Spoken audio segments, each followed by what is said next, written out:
oganda maluongore ni jodong Luo. Moko kuom jokanyo mag riwruok jodong Luo bade ma Kindu Bay okwedo ng'anyo mar kweth ma Azimio la Umoja One Kenya Alliance chano bago odiochieng' makiny e boma ma Nairobi. Giko gai mar Azimio la Umoja One Kenya Alliance Raila Odinga mondo were gi ng'anyo kendo chiw thuolo ne twak e kindgi kod piny owacho. Giwacho ni ng'anyo ma osekelo midhiero ne jopiny kendo nyalo thiro dongruok ahinya e gwenge ma Nyanza. To tiegre nade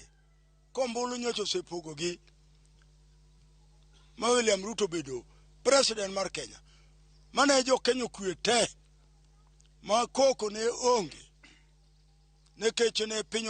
ombulu osepogo pod kor ka wachango madera kor komako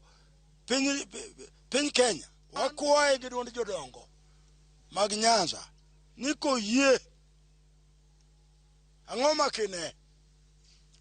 oywa law nyocha ne wadhi babar ne wabarwa wabende mamnatie to jibene ti wan bok no yierwa to ne wadaka wan kaka Council of Elders manyalo wuoyo e pinyni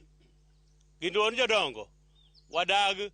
ng'anyo ma ji dwa ng'anyo pile ka pile ng'ato ka ng'ato ng'any gi kwe ka dhi e puodho ji opur ji oaye wach mar ng'anyo ni kop ng'anyo ni gikone to dala chiele ma dhi yudo ohala to Luo mangima to donga gi kech. Waseyudo ni wan gi nyithindo mwanyuolo mang'eny ma gin professionals to kaka koro gidoso wigi e sirikal otamore nikech wan tijwa kwang'o mi tidhi ng'anyo. Wakwayo ni nyithindwa mosomo monwang'o somo mar digri mokwongo, digri mar ariyo, digri mar daktari kata mosepuonje classes mobedo professors. Yieuru tamru gimoro ni ng'anyo